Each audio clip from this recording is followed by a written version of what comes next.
Hello friends, good evening. कैसे हैं आप सब? तो आई होप आप लोग बहुत अच्छे होंगे। मैं हूं श्वेता मिश्रा। स्वागत है आपका मेरे चैनल श्वेता क्लासेस में। आज मैं आपका बहुत इंपॉर्टेंट क्लास स्टार्ट करने वाली हूं, जो कि है क्लास 8 चैप्टर 8, लेकिन ये क्लास 6 का है। ठीक है, अब इसके बाद आपका जो क्लास 6 का है वो लगभग आपका कंप्लीट ही है। मैं 8 चैप्टर पढ़ा चुकी हूँ, एक चैप्टर शायद और बचा हुआ है। ठीक, उसके बाद आपका क्लास 6 जो है आपका ये पूरा कंप्लीट हो जाएगा। अगर आपने अभी तक मेरे वीडियो को देखा नहीं तो प्लीज़ इसे लाइक शेयर सब्सक्राइब कर दीजिएगा, इसे फुल वॉच कीजिएगा। बहुत इंपॉर्टेंट क्लास है और बहुत सारे क्वेश्चन हैं जो कि यहाँ से बनते हैं। अब आपको डिटेल पढ़ने की आवश्यकता है और फैक्चुअल क्वेश्चन सीटेट में अब नहीं आते हैं। तो आइए हम लोग क्या पढ़ने वाले हैं। देखिए, हम लोग पढ़ने वाले हैं, आपका चैप्टर 8 है अशोक, एक अनोखा सम्राट जिसने युद्ध का त्याग किया। ठीक है, जो हम लोग अशोक के बारे में पढ़ने वाले हैं और वंश क्या होता है, अशोक के मतलब कौन कौन से पूर्वज थे। ठीक है, मतलब हम लोग इसमें बहुत अच्छी अच्छी बातें पढ़ने वाले हैं। बहुत ही इंटरेस्टिंग चैप्टर है। तो आइए हम लोग स्टार्ट करते हैं। देखिए, एक बहुत बड़ा राज्य, एक साम्राज्य। ठीक है, हम जिन शेर के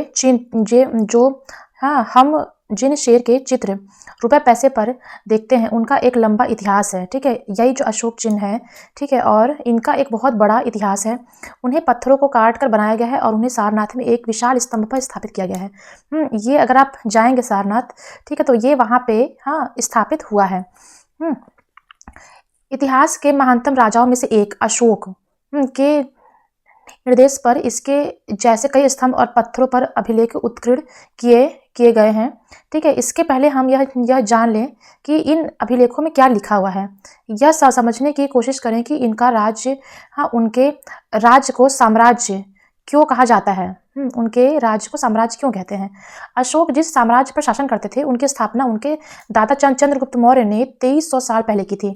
तो अशोक जिस साम्राज्य पर शासन कर रहे थे उसका जो स्थापना है वो चंद्रगुप्त मौर्य ने की थी। ये उनके दादा हैं जो कि 2300 साल पहले ही किए थे। चाणक्य या कौटिल्य नाम के एक बुद्धिमान व्यक्ति ने चंद्रगुप्त की सहायता की थी। चाणक्य के कई विचार हमें अर्थशास्त्र नाम की किताब में मिलते हैं। देखिए, वंश क्या होता है।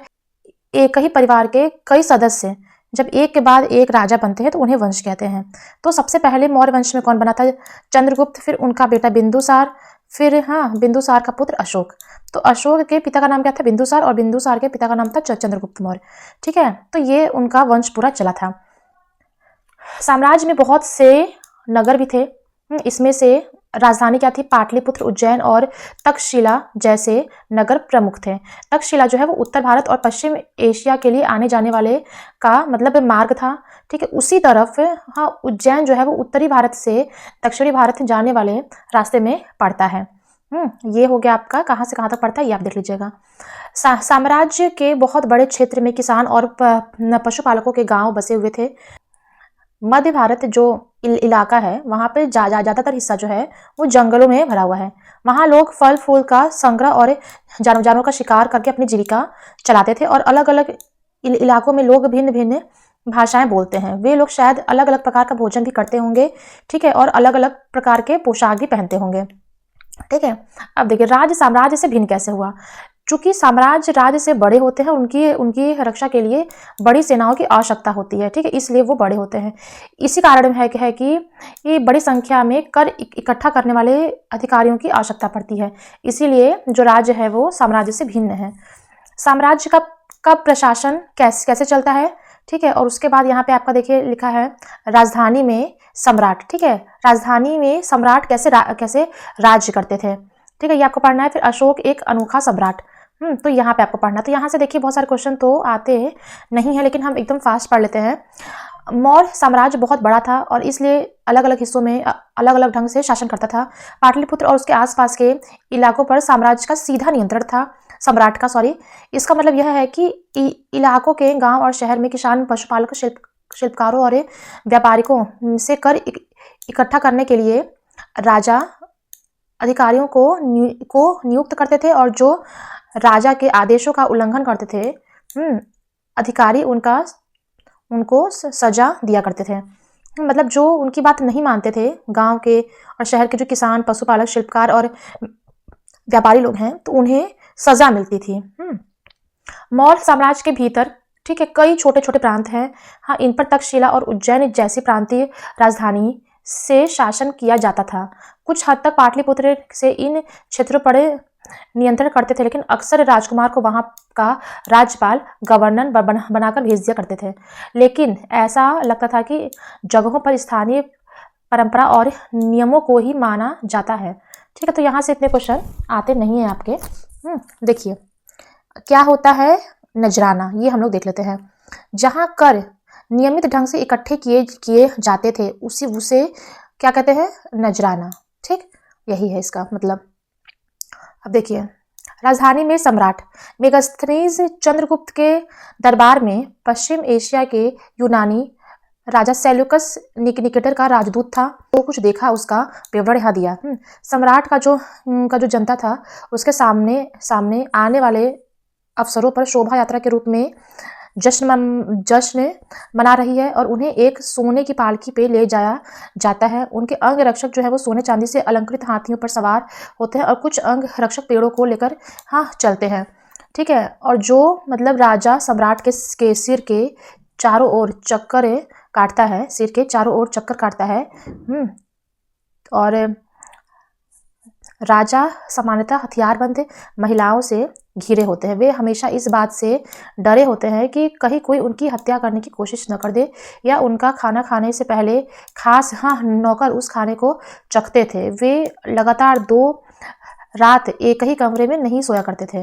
ठीक है, उन्हें इस बात का डर था कि कहीं कोई उनको मारने की कोशिश न करे, तो ये सब उनके लिए हुआ था।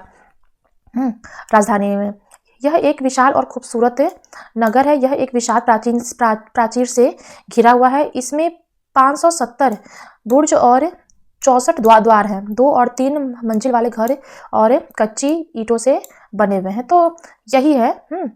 चलिए आगे हम लोग देख लेते हैं। अशोक एक अनोखा सम्राट। अशोक मौर्य वंश के सबसे प्रसिद्ध सम्राट थे। यहाँ से देखा जा सकता है। ठीक है, वह ऐसे पहले शासक थे जिन्होंने अभिलेखों द्वारा जनता के तक अपने संदेश पहुंचाने की कोशिश की। अशोक के ज्यादातर अभिलेख प्राकृतिक भाषा और ब्राह्मी लिपि में हैं। ब्राह्मी लिपि में है। अब अशोक का कलिंग युद्ध। ठीक है, यहाँ से क्वेश्चन हमेशा आता है। कलिंग तटवर्ती उड़ीसा का प्राचीन नाम है। अशोक ने कलिंग को जीतने के लिए एक युद्ध किया और उसे युद्ध जनित हिंसा और खून खराबा देखकर उन्हें युद्ध से वितृष्णा हुई और उन्होंने फैसला कर लिया कि अब वे भविष्य में कभी युद्ध नहीं करेंगे। जब कलिंग का युद्ध हुआ तो बहुत ही खून खराबा हुआ। उससे उन्हें जैसे घिन हो गया कि नहीं, अब इतना खून खराबा वाला युद्ध कभी नहीं होगा।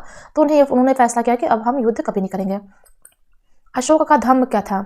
अशोक के धर्म में किसी देवता की पूजा या किसी कर्मकांड की आवश्यकता नहीं थी। उन्हें लगता था कि पिता अपने बच्चों को अच्छे व्यवहार की शिक्षा देगा, जैसे कि उसका कर्तव्य था। अपने प्रजा को निर्देश दे। वे बुद्ध के उपदेश से ही प्रेरित हुए थे। ठीक है, उनको भी बुद्ध के उपदेश से ही प्रेरणा मिली थी। यहाँ पर है। अब देखिए यहाँ पे है कि आप यहाँ पे कर सकते कि इसके बाद कई टकराव पैदा हुए। जानवरों की बलि चढ़ाई गई। दासों नौकरों के साथ क्रूर व्यवहार हुआ। इसके अलावा परिवार में पास पड़ोसियों के बीच झगड़े हुए। ठीक है, तो अशोक ने यह महसूस किया कि इन समस्याओं का निदान करना ही उनका कर्तव्य है। इसलिए उन्होंने धम्म महामात्य नाम के अधिकारियों की नियुक्ति को जगह जगह जाकर धर्म की शिक्षा दी। मतलब जहाँ जहाँ मार पिटाई हो रहा था वहाँ वहाँ उन्होंने अपने धर्म को शिक्षा के लिए भेजा कि सब लोग प्यार से रहे और कोई मार पिटाई न हो, खून खराबा न हो। ठीक है, अशोक के धर्म के विचार को प्रसारित करने वाले लोग जो थे वो सीरिया, मिस्र, ग्रीस तथा श्रीलंका में भी उनके दूत गए थे। ये यहाँ तक वो अपना फैलाए थे। देखिए अपने प्रजा के लिए अशोक के संदेश। ठीक है, तो उनका देखिए ये आप पूरा पढ़ सकते हैं, लेकिन उनका सीधा सीधा यही संदेश था कि मतलब कि कोई भी किसी से दुश्मनी न करे, मार पिटाई न करे, खून खराबा न करे, सब लोग मिलकर जुलकर रहे। इस वजह से वो युद्ध भी छोड़ दिए थे। तो ये है, आप इसको पढ़ सकते हैं। देखिए ब्राह्मी लिपि क्या होती है कि आधुनिक भाषा भारत की ज़्यादातर लिपियाँ पिछले सैकड़ों वर्षों में ब्राह्मी लिपि में उत्पन्न हुई हैं। ठीक है, यहाँ पे आप अ अक्षर को अलग अलग भाषाओं की लिपियों में देख सकते हैं। यहाँ पे देखिए अ बना हुआ है, आप इसे अलग अलग भाषाओं में देख सकते हैं। ठीक है, यहाँ से देखिए क्वेश्चन आ सकता है कि भारत के प्रथम प्रधानमंत्री पंडित जवाहरलाल नेहरू ने लिखा है कि उनके धर्म देश आज भी हमने एक ऐसी भाषाओं में बात करते हैं जिन्हें हम समझ सकते हैं और उनसे बहुत कुछ सीख सकते हैं। और ये है, ठीक है। इसको हम लोग देख रहे थे कि मौर्य समाज के उभरने से थोड़ा पहले, लगभग 2400 वर्ष पहले, चीन में सम्राटों ने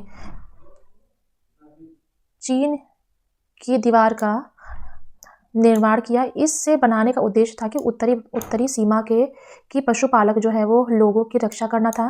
और अगले 2000 वर्षों तक इस दीवार का निर्माण कार्य चलता रहा, क्योंकि साम्राज्य की सीमाएं बदलती थी। और यह जो दीवार था वो 6400 किलोमीटर लंबी है और पत्थरों और ईंटों से बनी है, ठीक है। इसकी ऊपरी सतह सड़क और जैसी चौड़ी है, और इस दीवार को बनाने के लिए हजारों लोग को काम करना पड़ा। और हर 100-200 मीटर के दूरी पर इस पर निगरानी करने के लिए बुर्ज बने हुए हैं, ठीक है। तो यही है इसके बारे में। ये आपका बना है चीन में, ठीक। तो चलिए आज के लिए बस इतना ही। आई होप आपको आज मेरी क्लास पसंद है, आई होप कि प्लीज़ इसे लाइक शेयर सब्सक्राइब कर दीजिएगा। आज के लिए बस इतना ही। Bye bye, thank you.